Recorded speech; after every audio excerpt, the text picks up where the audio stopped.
Bharatiya Janata party यानी BJP Rajya Sabha में एक नई चुनौती का सामना कर रही है।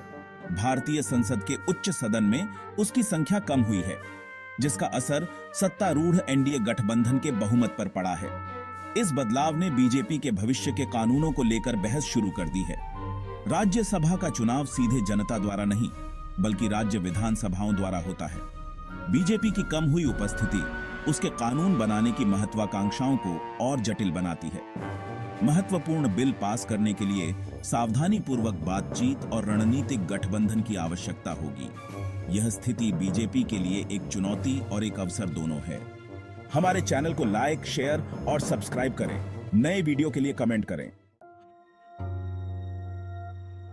बीजेपी के 4 राज्यसभा सांसदों के हाल ही में सेवानिवृत्त होने से उच्च सदन में पार्टी की ताकत और कम हो गई है। इन रिक्तियों ने सीधे तौर पर एनडीए के कम हुए बहुमत में योगदान दिया है, जिससे महत्वपूर्ण बिलों को पारित कराना मुश्किल हो गया है। खोई हुई हर सीट बीजेपी के कानून बनाने के एजेंडे में एक संभावित बाधा है। संख्या कम होने का मतलब है कि पार्टी को दूसरे दलों का समर्थन हासिल करने के लिए और अधिक मेहनत करनी होगी। इन वरिष्ठ नेताओं का अनुभव और राजनीतिक पूंजी अब राज्यसभा से गायब है। बीजेपी की कानून बनाने की रणनीति के लिए नए सदस्यों का चयन महत्वपूर्ण होगा। वीडियो अच्छी लगे तो लाइक, शेयर और सब्सक्राइब करें और कमेंट करें ऐसे ही वीडियो देखने के लिए। 245 सदस्यीय राज्यसभा में 113 सीटें साधारण बहुमत के लिए जादुई संख्या का प्रतिनिधित्व करती हैं।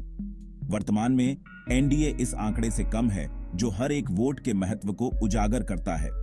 यह अनिश्चित स्थिति बीजेपी के लिए गठबंधन और अन्य दलों के समर्थन के महत्व को रेखांकित करती है। कम संख्या का मतलब है कि बीजेपी को महत्वपूर्ण बिल पारित कराने के लिए अन्य दलों के समर्थन पर निर्भर रहना होगा। बीजेपी को अन्य दलों के साथ जुड़ना होगा, उनकी चिंताओं को समझना होगा और उनका समर्थन हासिल करने के लिए रियायतें देनी होंगी। वर्तमान परिदृश्य भारतीय राजनीति की गतिशील प्रकृति को रेखांकित करता है। भाग 4, एक विभाजित सदन। राज्यसभा में मौजूदा पार्टियों की स्थिति। राज्यसभा भारत के राजनीतिक परिदृश्य की एक विविध तस्वीर पेश करती है। बीजेपी, जबकि सबसे बड़ी पार्टी है, पूर्ण बहुमत नहीं रखती है। मुख्य विपक्षी दल कांग्रेस के पास अन्य क्षेत्रीय और छोटे दलों के साथ साथ अच्छी खासी संख्या में सीटें हैं। क्षेत्रीय दल राज्यों के हितों का प्रतिनिधित्व करते हुए काफी प्रभाव डालते हैं। यह गतिशीलता विधायी प्रक्रिया में जटिलता को जोड़ती है, जिसके लिए बीजेपी को एक सूक्ष्म दृष्टिकोण अपनाने की आवश्यकता होती है। एक मजबूत विपक्ष की मौजूदगी सुनिश्चित करती है कि बीजेपी अपने विधायी एजेंडे को हल्के में न ले।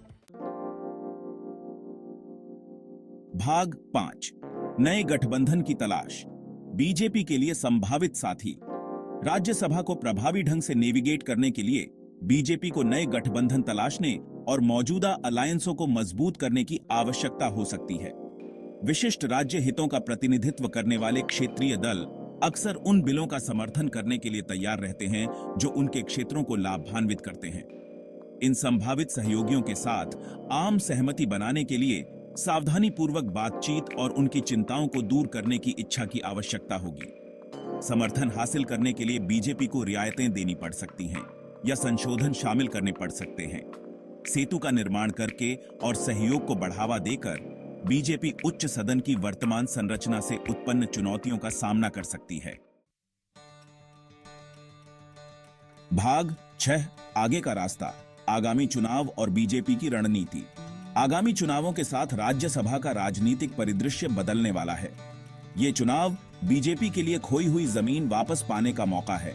पार्टी उन राज्यों पर ध्यान केंद्रित करेगी जहां विधानसभा में बहुमत है, ताकि अतिरिक्त सीटें हासिल करने की संभावना को अधिकतम किया जा सके। बीजेपी की रणनीति में मजबूत उम्मीदवारों की पहचान करना शामिल होगा, जो पार्टी के हितों का प्रभावी ढंग से प्रतिनिधित्व कर सकें।